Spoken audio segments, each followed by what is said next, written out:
Kesorotan lain, saudara, memasuki masa cuti bersama, Samsat Kota Makassar tetap melayani warga yang ingin melunasi wajib pajak kendaraan mereka. Hal ini dilakukan untuk melayani para pemudik yang masa berlaku pajak mereka telah jatuh tempo agar tidak terkendala saat melakukan perjalanan mudik.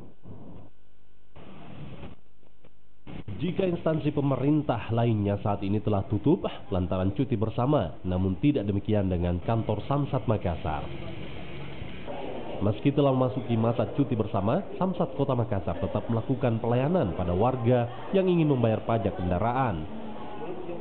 Sebagian besar warga yang melakukan pelunasan pajak kendaraan merupakan warga yang ingin mudik dan melakukan perjalanan lintas daerah, sehingga tidak ingin mendapatkan kesulitan saat melakukan perjalanan jauh lantaran pajak yang belum terbayarkan.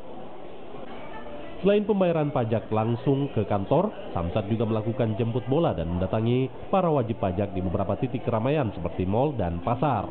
Ya, saya kira ini sangat membantu sekali. Saya sangat apresiasi dengan petugas terutama di Samsat ini, karena walaupun hari libur dia tetap membuka, begitu Pak.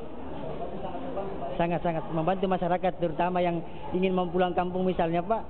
Tapi ini kita lakukan sejak tanggal 11 sampai dengan tanggal 20 nantinya.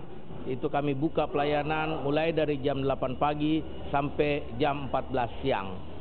Kecuali tanggal 15, 16 dan 17 yang memang kita semua secara bersama akan melakukan salat Idul Fitri dan bersilaturahmi dengan keluarga.